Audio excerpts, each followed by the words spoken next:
on screen end of screen ये खाली जड़े नायिकार नुहे बहुत चरित्र मिसेकी गोटे चरित्र प्रकृत नायिका जमे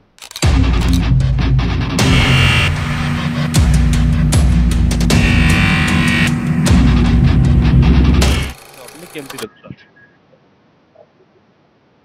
मुझे आज यही नायिका विषय कथा होगा जाऊँगी मो निज जर्नी विषय मुझे आउ के कथा हेबी यही नायिकाटा जो सब्जेक्टा शुणिली मो मन को बहुत छुईगला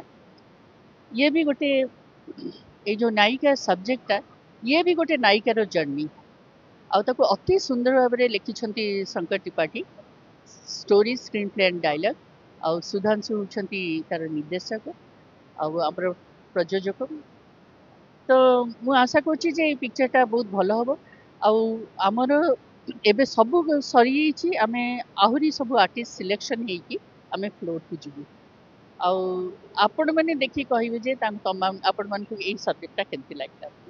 ट्रेलर जो ट्रेजर चली देखी जहाँ लगिला जे प्रकृत जन महानायिका जो नायिकार भूमिका सेटा गोटे पूरा झलक दिशुला प्रकृत में महेश सतार केमती दिशे एथरे गोटे आर्टिस्ट तार ऑफ स्क्रीन आउ ऑन स्क्रीन तार निजर जीवन सब गोटे ऑन स्क्रीन रे गोटे जीवन से चरित्र प्ले करे ऑफ स्क्रीन तार आउ गोटे जीवन चली थाए पैरेलल दीटा जीवन चली थाए से दीटा जीवन को मिसेकी जड़े महानायिका हुए तो से सब्जेक्ट उपरे जे गोटे जर्नी गोटे नायिकार जर्नी कौन हो पारे ये खाली जड़े नायिकार नुहे बहुत चरित्र मिसेकी सब्जेक्टा है तो आप देखिए मुझे कही भी पारुनी ये सब्जेक्ट विषय बेसी किसी जाणिकी कहूनी क्या यहाँ गोटे सिक्रेट रहू किंतु ये बेस्ट गोटे चरित्र प्रकृत नायिका जमे on screen end of screen नायिका जनक महेश सता नुह नहीं ना कारण जो स्टोरी राइटर जे लिखी से मो विषय एत जानी ना एटा मो स्टोरी नुहे एटा काल्पनिक भी नुह ना एटा काल्पनिक नुहे कारण गोटे निज एक्सपीरियंस रु से गोटे लिखि किंतु बहुत जगह काल्पनिक अच्छी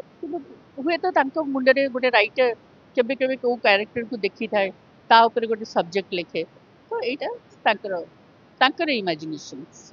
नीरज शैलर जो लेखक सी आपण सिनेमार लेखक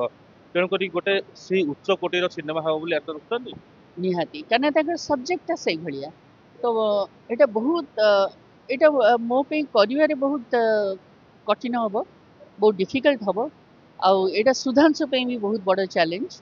आम समस्त it's a difficult story to handle